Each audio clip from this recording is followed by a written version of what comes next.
I'm Gab, he's Jules. Blue skies over West London? I don't know. I didn't really check because it's deadline day, Jules. Now, we'll put the disclaimer at the top. We're only going to talk about moves that we think are done and that we know are done. But we'll have plenty to talk about on Thursday. So please don't be disappointed if we don't talk about your club's late dealings, because by the time you listen to this, who knows? But we got to start at the top, though, because Liverpool and Arsenal, most people have them down as kind of the two co-favorites. Big clash. These points matter later in the season because they're head-to-head. Dominik Szoboszlai, some magic at the end. I thought, looking at this game, I said, all right, this has turned into the kind of game that will be decided either by a moment of magic or skill or by a mistake, whether by the referee or players. I was right, wasn't I? Yeah, that's what Arteta said after the game too. I mean, it was pretty obvious that they cancelled each other out for most of that game, looking for that control, especially in midfield. Big battle, won by Arsenal in the first half. Probably won a bit more by Liverpool in the second half. I thought the changes from Slot, especially Curtis Jones for McAllister, worked, to be fair. And the free kick is obtained by Curtis Jones on that rare piece of verticality from Liverpool, and that ball from Van Dijk to Curtis Jones between the lines. So that worked, but yeah, there was just not much at all between the two teams. And yeah, we could say they should have attacked more and they could have done more in the final third, which is true. But also, you could see that they didn't want to take too many risks. Again, that search for control. So my overall takeaway from this is that when Slot and Arteta look at this, they say, my team, this is not my team yet. This is not the team I want. And I think we see it because these teams are developing and also because they're still making signings. Now, with the caveat that these aren't official yet, we're pretty sure that Alexander Isak will be a Liverpool player and Piero Hincapié will be an Arsenal player. And we're going to break this down further later on. But with that in mind, the fact that Liverpool took 2 shots on goal in the first half, neither one on target. I think the XG was like 0.11 at halftime, something like that. I mean, yeah, Arsenal, you can say we're more defensive. Some people slam them for being negative. They have the alibi, or they obviously no Saka, no Odegaard. I would add no Kai Havertz, who I think in a game like this would have fit really well. No who? And no Eze either. Eze on the bench, obviously just arrived. But this isn't good from Liverpool, is it? It was difficult. I think Arsenal made it really difficult for them, and this is still a team that is finding its feet. Wirtz is not at his best yet and struggling a little bit to find his place in that team and have the influence that he should have. I think Salah is nowhere near at his best either. Ekitike had 2 passes in 80 minutes. 2 passes, 8 touches for Ekitike in 80 minutes. Big Swedish shadow over him. But not even so much that. I don't think Isak would have done much better in a game. It was just not a game for number 9s. For Ekitike to touch the ball 8 times, once every 10 minutes, this is long without you finding your number 9. So this what happens when you play against 2 teams that are so strong in midfield, especially, and defensively, because Konate, Van Dijk, and to be fair, Mosquera and Gabriel were good as well. Saliba's injury very early on didn't seem to impact Arsenal too much, maybe a little bit in the build-up phase because Mosquera is not as comfortable on the ball. But yeah, it's one of those games that was so cagey, so tight, quite interesting tactically, but as we said, just it's decided on some pure magic. Well, Saliba, Odegaard, Saka, not lost on anyone. Arguably Arsenal's 3 best or 3 most important players. I take your point about the game being cagey, and people watch it as it's like a chess match. Obviously, others who watch the game say, "Well, this is kind of dull."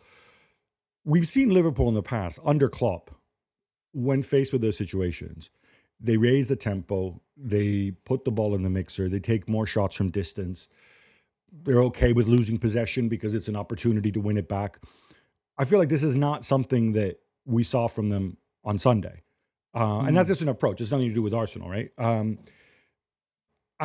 Is this down to the fact that McAllister, I don't think, is fully fit yet? That Salah is off? That there's little tweaks that maybe with Wirtz playing deeper or playing in that role that he's in, you don't necessarily are as comfortable in covering the spaces? Yeah, and I also think that, and Slot mentioned it after the game, they had conceded 4 goals in 2 games before that, against teams that you would expect them. Okay, Bournemouth and Newcastle are good teams for sure, but it's still 2 games where defensively the performance was just not good enough, simply not good enough. And I think they wanted to fix that for this game. They knew probably Arsenal would use a lot their wingers, and we saw that. But I thought Liverpool wanted to defend better for this game, whatever that meant. They would have taken a 0-0 draw easily, I think. Yeah, we're going to break this down further on the Gab and Jules podcast. But let me add, Arsenal could have easily had their own smash and grab. I don't know if Jules agrees, but we'll discuss that on the Gab and Jules podcast. All right, Jules, I will pose my question to you. Yeah. Again, Arteta, from a lot of pundits, got stick for this approach. I don't have a problem with it in this game because you have people who haven't played together.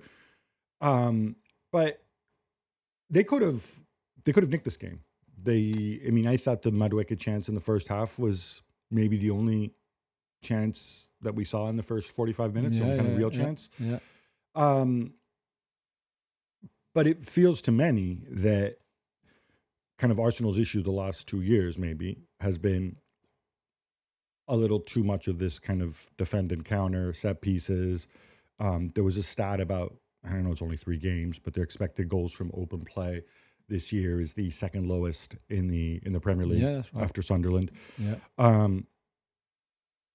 We give him a pass because of the injuries and because of the signings that have come in still need to settle, like Eze and Madueke, right? Yeah. And Gyökeres, of course. Yeah, and I mean, a game like this with the midfield like Marino, Zubimendi, and Rice, the lack of creativity will obviously be obvious. And it was both, I think, the players missing, as we said, Saka. What was up with Ranieri in this game? No, but I think now he's the backup to Odegaard, and I just think that because of the approach Arteta wanted, he wanted a stronger midfield to dominate there. Hence why Marino started ahead of him, which would be the case, I think, in those games if Odegaard can't play. I appreciate will be the case. I do wonder. I know we're kind of second guessing, right? But if the other team plays a half fit McAllister, Gravenberch, and Florian Wirtz in midfield, I would have thought that Rice, Zubimendi, they match up very well, and they match up maybe even better with those two. Yeah. And then Ranieri would maybe give you some of that creativity. You said that, something Marino's a bad player, but you're game, right. Yeah. In a game like this, especially given the Gyökeres situation. Obviously, Gyökeres didn't get much service at all. No. And again, understandable, cagey, everything you want. But we've also seen Gyökeres kind of, because he's a big dude, but he can also move once he builds momentum. Some of those through balls from Ranieri, I don't know. Yeah. No, it's true. It's true. I think that's what he's going to have to weigh up. I think for this game, the strategy was fine. Other situations, we need to see that dimension from Arsenal. Yeah, absolutely. And Eze already, and both when Eze and Odegaard came on, and I know the last 10 minutes they were behind, so they had to attack more to try to come back in it. But you saw already there's a good moment for Eze where I think he takes too long to even try to shoot, and I'm not sure if he knows Gomez is coming back or he's just waiting and just is not just sharp enough there. But yeah, already you saw the difference they made. There's 3 or 4 moments in the game overall when Arsenal have a higher XG than Liverpool yesterday in the game. It's not much. It's 0.45, which is one of the lowest XG Liverpool have had at home in a very long time in the league, and 0.55 for Arsenal. So they're slightly ahead. But again, it shows what happened on the pitch in the game. But yeah, on another day, it reminded me a lot of an Arsenal City game from not last season, the season before, where he finished. It was 0-0 for 18 minutes, and then there's a shot by Martinelli deflected by Ike in the goal, and then that was it.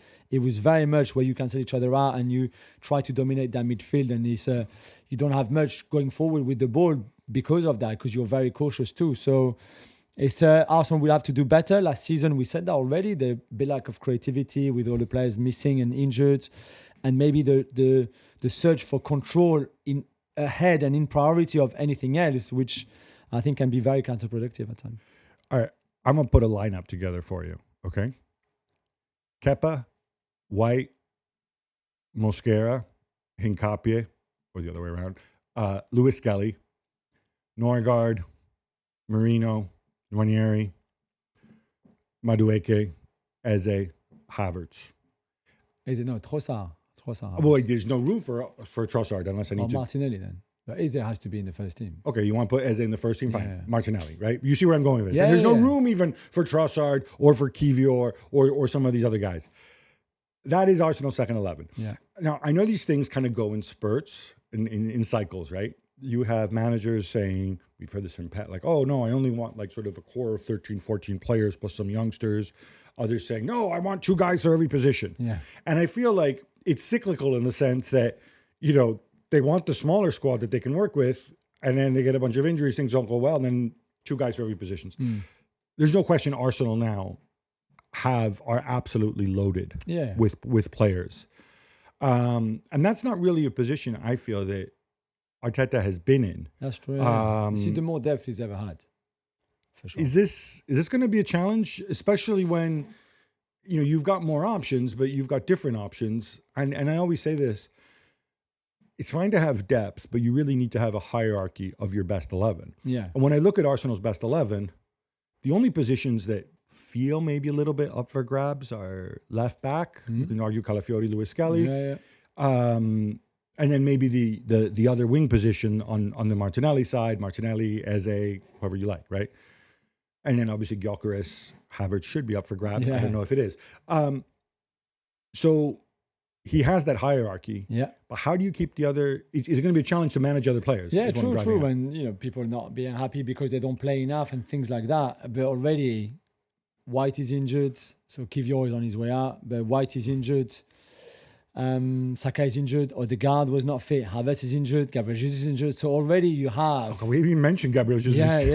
But already you have there...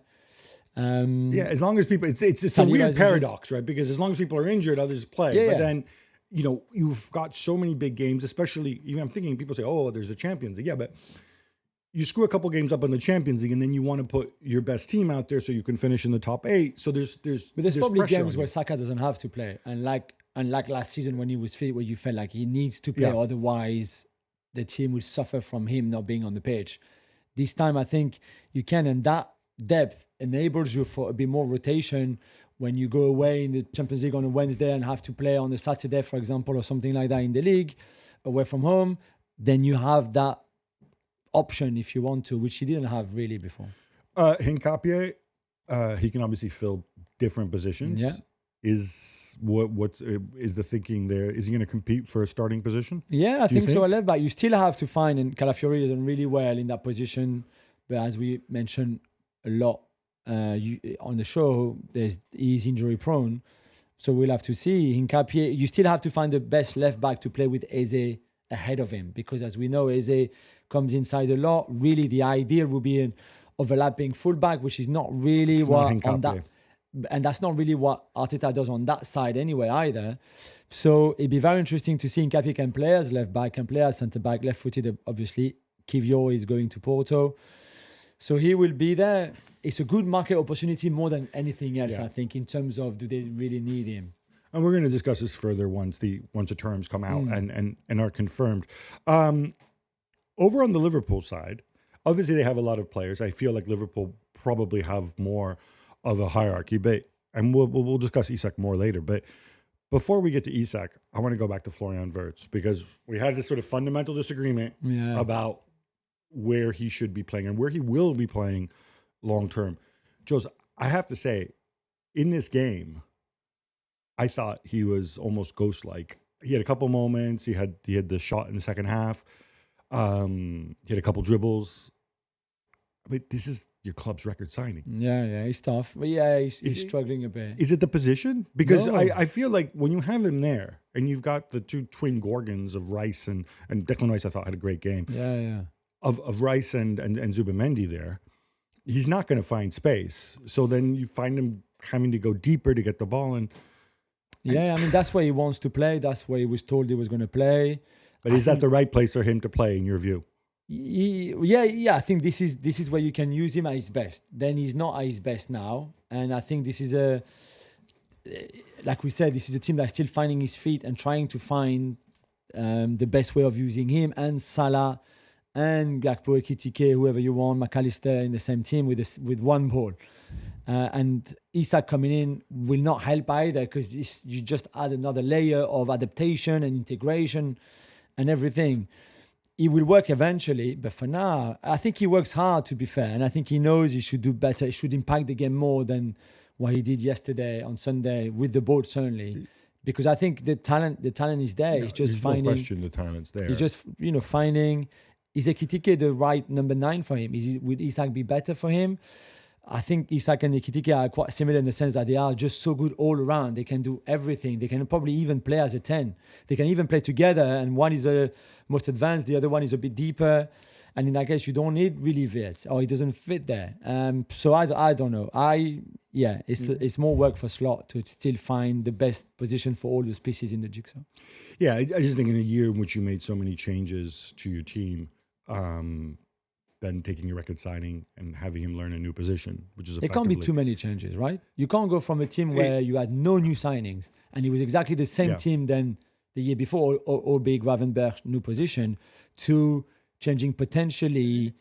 Let's say if he wants to play Gehi instead of Konate, if Gehi signs, you'll have a new right back, a new centre back, a new left back, a new 10, a new 9, and potentially in Ekitike, a new, let's say, left side player. It's a lot. That's a lot of new starters. I imagine if Gay comes, he's going to be a rotational player, and that's good. I mean, this is a player that they really need. Yeah. I want to touch upon Szoboszlai because he seemed almost Trent-like at times. Yeah.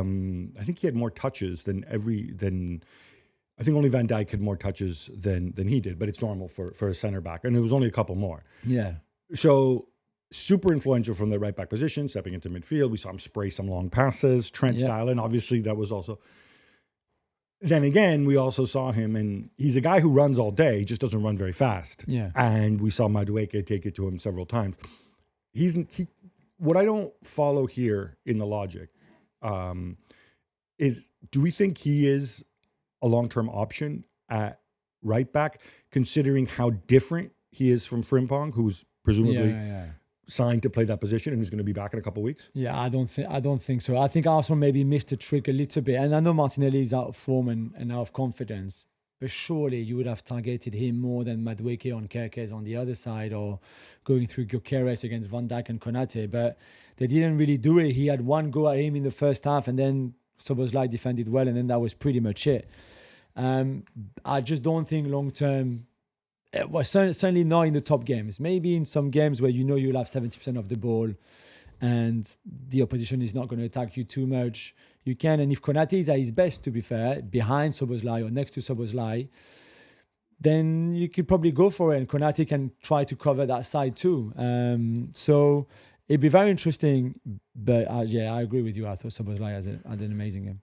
Final thought, Mohamed Salah, monster season last year, big contract extension, hasn't really kicked into gear yet this season. No. Any reason whatsoever why Liverpool fans should be concerned? No, because Federico Chiesa's there. Yeah, of course, there's Chiesa. If you need an alternative.